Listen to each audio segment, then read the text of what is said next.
Et yo tout le monde, c'est Noreko. Aujourd'hui on se retrouve pour une nouvelle vidéo sur Java School. Donc je se retrouve pour une nouvelle série. Oui, une série, enfin une petite série de programmation sur Java School. Alors, qu'est-ce que c'est que Java School? Java School est un... Ouais, est un logiciel globalement programmé en Java qui permet de programmer du Java simplifié avec... Enfin, Java simplifié. Donc globalement, alors, quand je parle de Java simplifié, je parle de Java, donc le Java il y a plusieurs types de syntaxe dans Java School du coup. Il y aura les syntaxes de Java basique et de Java School. Alors Java School, c'est comme j'ai dit un langage simplifié, donc du coup c'est logique qu'il y ait moins de lignes, qu'il y ait moins de mots ou de, c'est plus facile de faire certaines choses, mais voilà, ça reste pas non plus une... Ouais, c'est plus facile, pour faire simple. Alors, on va commencer par aujourd'hui par faire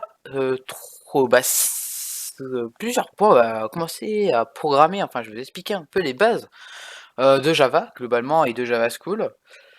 Euh, on va commencer tout simplement par on va commencer par la base, on va dire globalement d'un programme. En dehors du programme, enfin, un truc important dans un programme globalement, c'est les arguments. Donc voilà, c'est ici. Donc un argument, pour faire un argument, vous pouvez voir ici, il y a plusieurs façons. La première est globalement la plus simple. C'est tout simplement, en fait, globalement, vous avez juste à faire, voilà, enfin, en fait, globalement, deux slash. Deux slash et vous avez votre première. Vous avez première forme. Tac, voilà. Deux slash, hein. Ensuite, vous avez une deuxième forme, donc, qui est celle-là, donc un slash, une étoile, le texte que vous voulez mettre en argument, une étoile, un slash. Et là, c'est la même forme, sauf que globalement, en fait, il y a juste un slash en plus. Donc, à quoi ça sert? Donc, globalement, le premier argument, alors, les différences entre les trois arguments, les trois formes, il y en a une. En tout cas, pour la première et deux autres.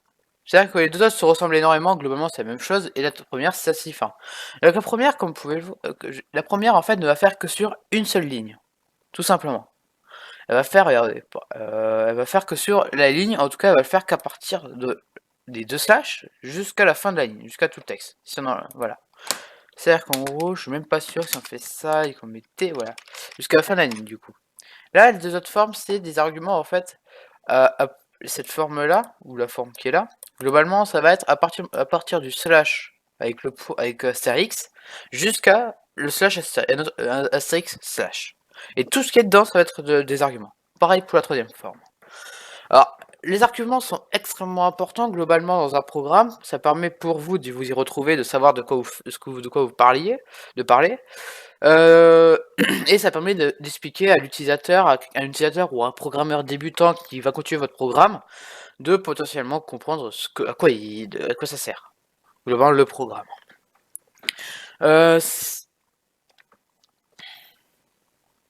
Hop, je vais vérifier celui-là, vite fait. C'est à peu près tout d'ailleurs.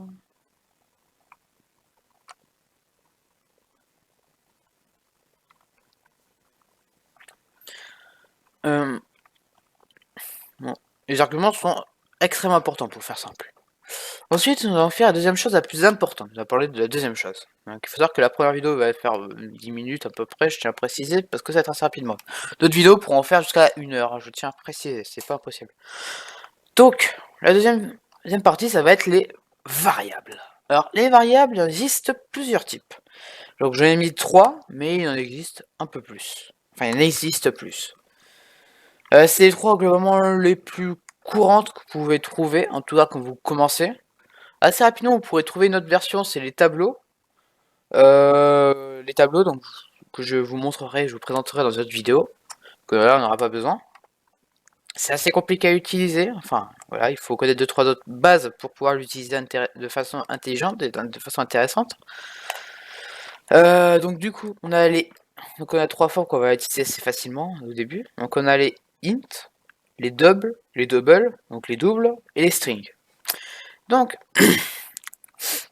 La variable, en gros, pour créer une variable, tout simplement, il faut mettre ça, plus après le nom. Alors, le nom va se faire de... Vous avez plusieurs façons de faire le nom. Soit vous mettez une lettre, majuscule ou minuscule, une suite de caractères, minuscule, majuscule, les deux. Vous pouvez faire ces deux façons-là. Évitez les caractères spéciaux, donc les accents, et les slash, les astérix, les plus, les moins. Globalement, essayez de les éviter. Les arrobas et tout. Donc globalement, voilà. Mettez juste des caractères lettres. Mettez juste des lettres, globalement, pour faire les strings, les doubles et les int au niveau des noms des variables. Évitez aussi les nombres, parce que ça peut porter confusion au niveau des syntaxes, ça peut faire planter vos programmes. Donc voilà, c'est pour tout. Donc comme j'ai dit. Donc ça c'est pour les formes. Le int, donc globalement, entre le int, le double et le string, il y a des différences. Je pense que vous êtes au courant, sinon j'aurais pas fait une seule et même, j'aurais vous expliquer. Donc le int, globalement, ça va être les nombres entiers. Il faut que ce soit un nombre entier et positif que vous allez mettre dans votre variable. Le d, lui, va être un nombre positif, négatif, positif ou négatif, et décimaux. Il peut être décimaux. Donc c'est-à-dire au sens à virgule. Alors, dans Java, dans syntaxe Java, vous ne mettez pas de virgule, vous allez mettre des points. Déjà, je tiens à préciser. Ensuite, les strings, donc les doubles, c'était à virgule, les int entiers. Les strings, ça va être les chaînes de caractères. Donc, par exemple, norec. Donc, pour autant les deux autres, ça s'écrit donc la variable, le nom de la variable égale à au nombre, enfin à ce que vous voulez, point virgule. Donc ça, je l'ai mis partout. Vous allez voir partout dans le programme. Les points virgules, c'est la base.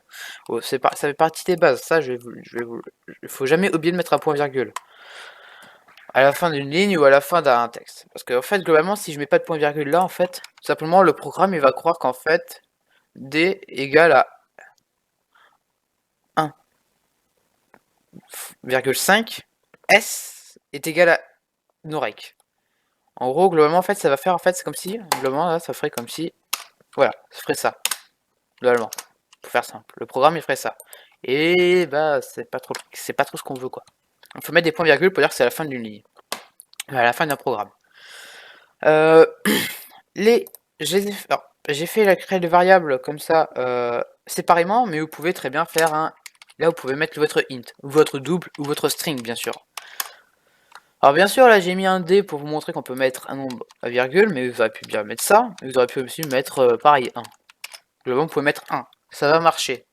Alors, comme j'ai dit, chaîne de caractères. Alors, pour les chaînes de caractères, pour faire ça, quand vous mettez une chaîne de caractères où vous voulez, il faut que ça soit entre guillemets. Votre chaîne de caractères doit être entre guillemets.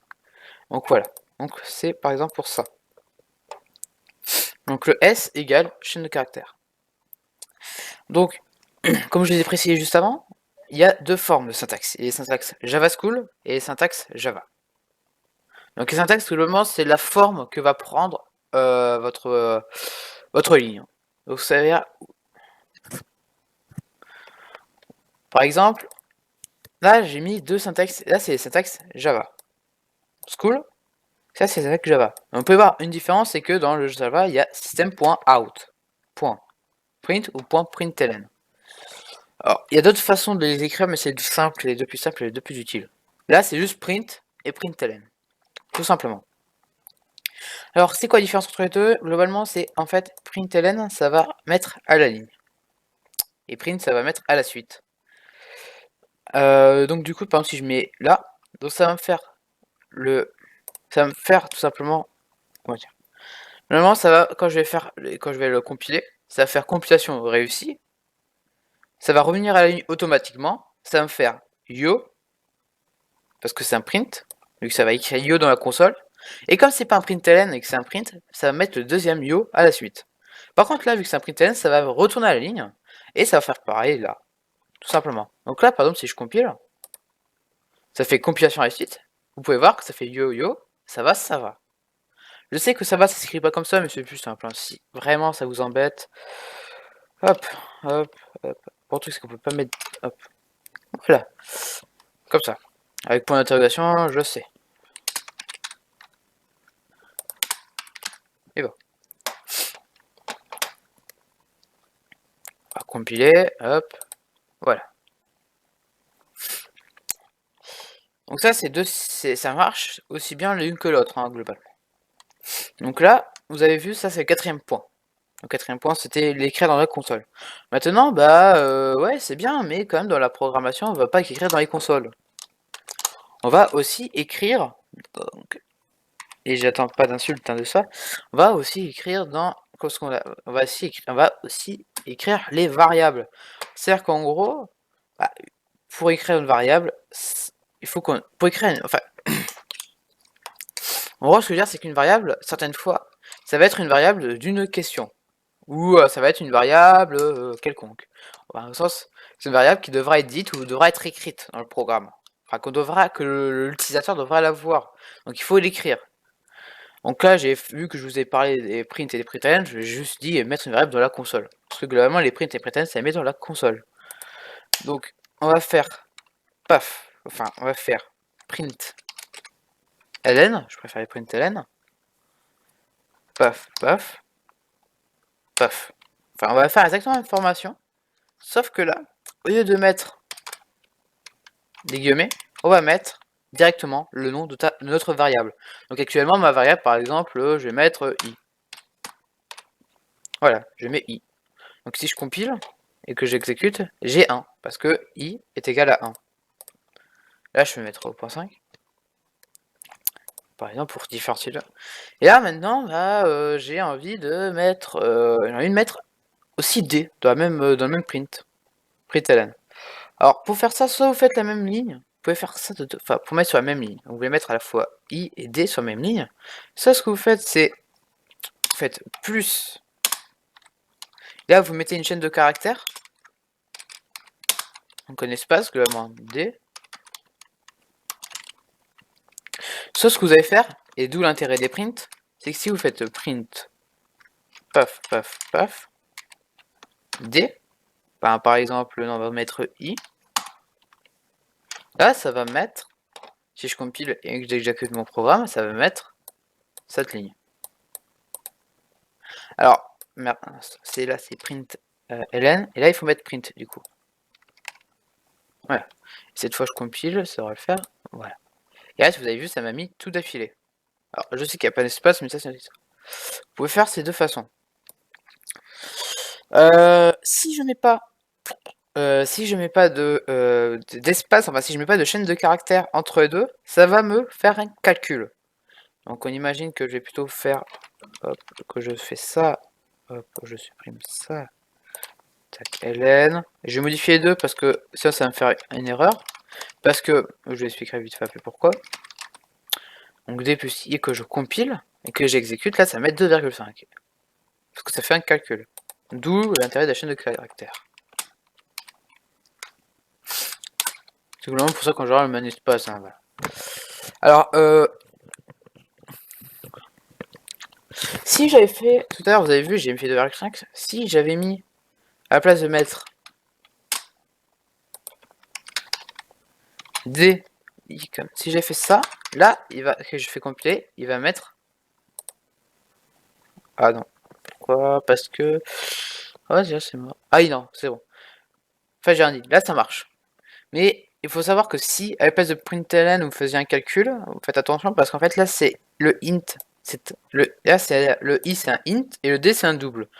Donc on peut additionner les deux, les soustraire, les multiplier et diviser, mais il faut mettre, si c'est un double dedans, enfin au sens il y a un double, vous pouvez pas faire un, par exemple vous pouvez pas faire, on va faire un calcul, par exemple si je crée une nouvelle variable t, par exemple, et que je peux pas faire int t égale à plus d, tout simplement parce que là j'ai un int et là j'ai un double, et en plus du double, en plus d'être un double, il y a virgule, et dans les int comme je vous ai dit précédemment, il n'y a que des nombres entiers. Il peut y avoir que des nombres entiers. Donc si je compile, là, ça me fait une erreur de syntaxe. Parce que tout simplement, on ne peut pas convertir un double en int. Ce qui me semble assez logique. Et je vais vous préciser maintenant. Ensuite, c'est pareil. Globalement, il faut savoir que pour les textes, donc le S qui est là, je mets juste à S. Et là, si je fais compiler, ça fait exactement le même résultat. Tout simplement. Donc, maintenant, sympa, mais là, maintenant, pour moi, j'aimerais bien en fait que je vais juste en créer ma variable. Génorec. Même pas. Voilà. Imagine que là, j'ai plus rien. En fait, j'aimerais, par exemple, que j'aimerais que S soit corresponde au nom et int corresponde et que le double int et que le int i corresponde à l'âge.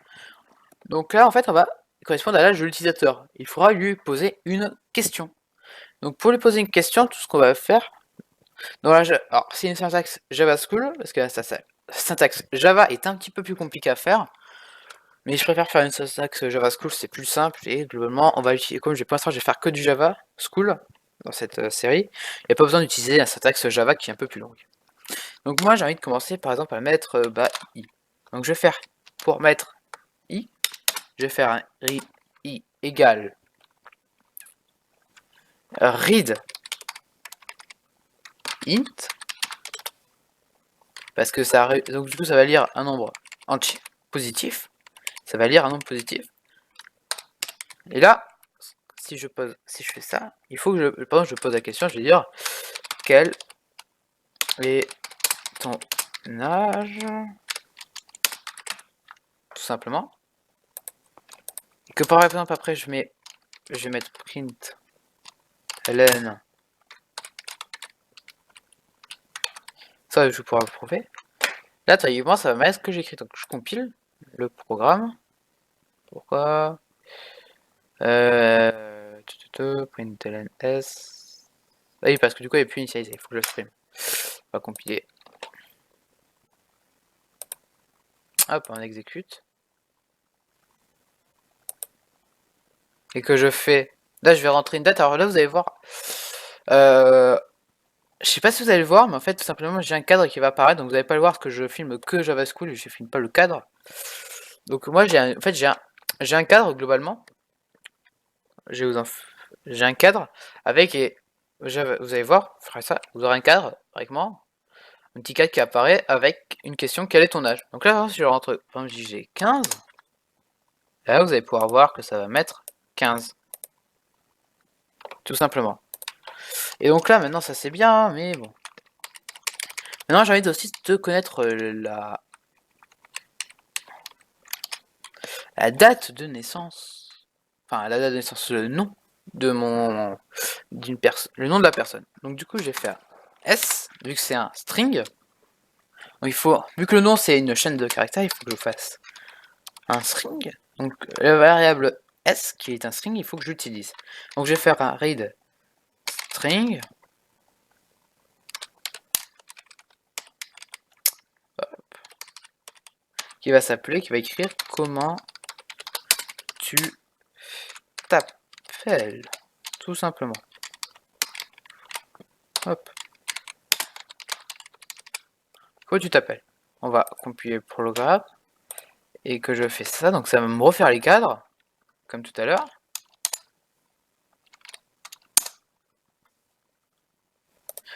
Donc ça m'a remis les cadres, sauf que celui-là, ça m'en a créé, au lieu de m'en faire un, ça m'en a fait deux avec le S. Et donc maintenant, j'ai envie que dans la console ça se dise. On va dire dans la console maintenant le programme. On va dire, donc j'ai envie que dans la console il écrive. Donc je vais faire un print ln. Hop. Tac. Je vais faire tu t'appelles espace plus S.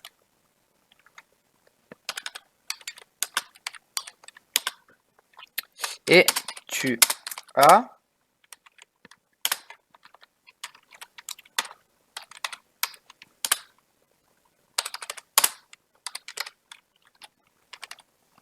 tout simplement. Et donc là, si on teste le programme et qu'on compile et que j'exécute, ça va me demander mon âge.